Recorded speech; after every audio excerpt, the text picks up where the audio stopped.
from 10 now. The Radio Wammo Breakfast. The Geek Show.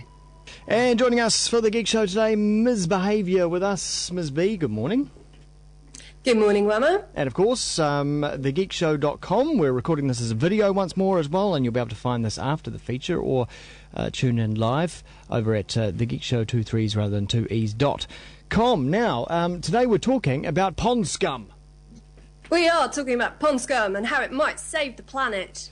Well, there's an emphasis, though, it would seem, in New Zealand right now on perhaps digging up some of the last dregs of oil and lignite around the place. We seem to be going in this opposite direction of green technology here in New Zealand.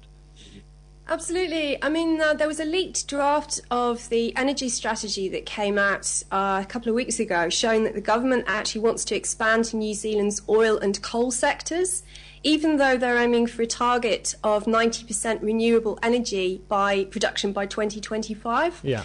So what we're seeing right now is some protests happening on the just off the East Cape of New Zealand, because there's a Brazilian company called Petrobras who are currently surveying in the Racamora Basin for natural gas, but obviously they're checking out to see if there are oil reserves there.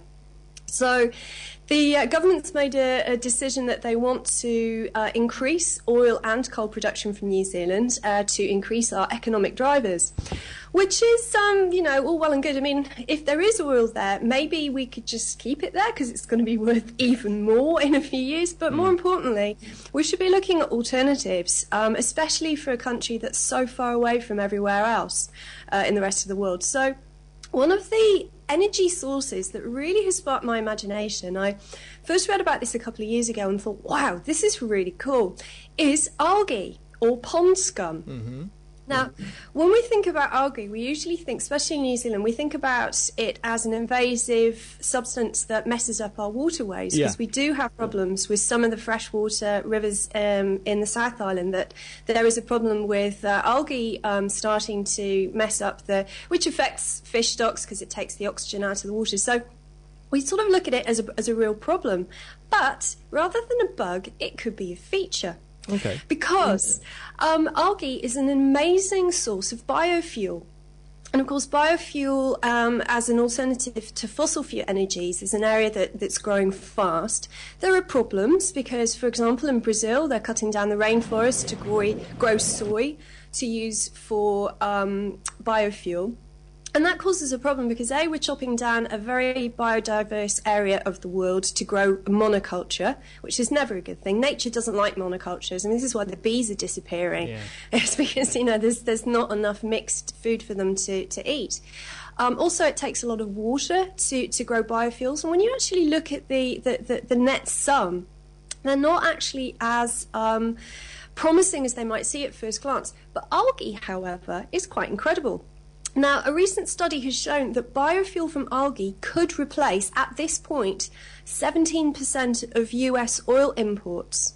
And it has several advantages over other biofuel resources, such as it can produce more than 80 times more oil than corn per hectare every year, which is quite extraordinary. Unlike corn and soybeans, which are two of the other biofuel sources, algae aren't a widespread food resource, so we're not competing for arable land where we could be growing crops for food, because the reality is we don't have enough land to grow food for the planet, let alone grow biofuel. And the other great thing about algae is they're carbon dioxide consuming organisms, so they're a carbon neutral energy source. But wait, there's more. They can also feed off carbon emissions from power plants, which delay the emissions entry into the atmosphere. They digest nitrogen and phosphorus, which are common water pollutants. So not only can algae grow in wastewater, it can clean it too. Now, one thing that has always puzzled me about the algae side of things is because you've already mentioned that it does grow naturally and it is sometimes a pest. Are we talking about collecting it and using it in a wild environment, or, as I'm seeing on a wee little video here, greenhouses growing algae in a controlled environment? That's right. The thing is, it can be grown in fresh water, salt water, in covered ponds, seal units, and you can also use it to take waste out of natural resources like rivers. So it's incredibly flexible.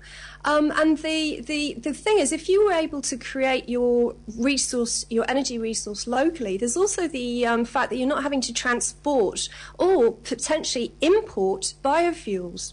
So they're very, very flexible. You can basically choose what type of production method you want, whether or not it's indoors in greenhouses, as you can see in some of the video clips, whether you use outdoor open water pools, and there's some beautiful designs, the eco designs of these algae generating pools.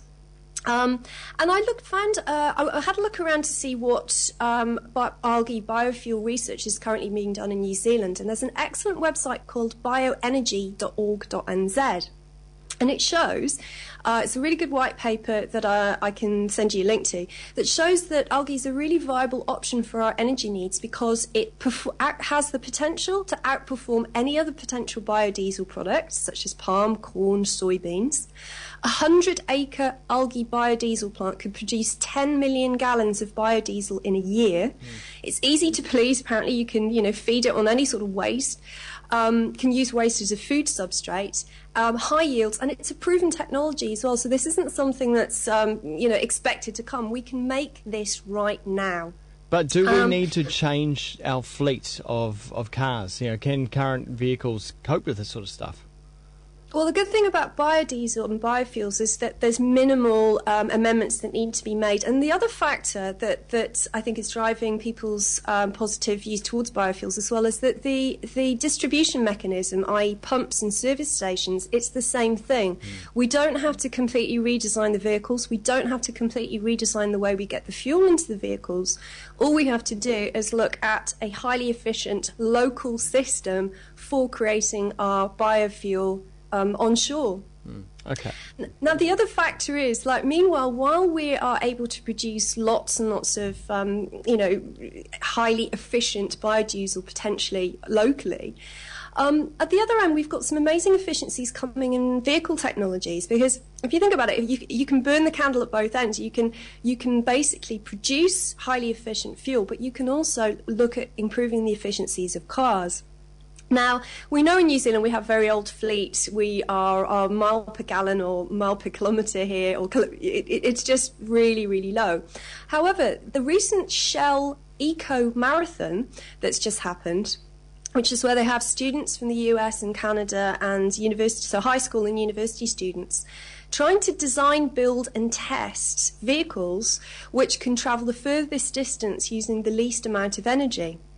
So, I'm not sure what kind of mile per gallons you're used to reading. It's probably 30 or 40. I mean, in America, some of the vehicles over there are pretty bad. Yeah, the recent winner of the Shell Eco Marathon managed to achieve 2,564.8 miles per gallon, which is over 1,000 kilometres per litre. Wow, that's pretty efficient. It's I think you'd be very, very happy, not only for the environment, but also for your pocket in that sort of situation. Absolutely. So you can see that in terms of engine technologies, there's a huge amount of efficiencies. And of course, lighter, more efficient vehicles are going to have less impact on the road, so there's going to be less wear and tear. There's less emissions into the environment and into the air, which causes air pollution. Overall, it's a win. Excellent. Well, all those links to what we've just been talking about and the video itself you'll be able to find up at the geekshow.com, 2 3s rather than 2 E's. Ms. B, lovely to see you, and we'll do all it again in a couple of weeks. Look forward to it.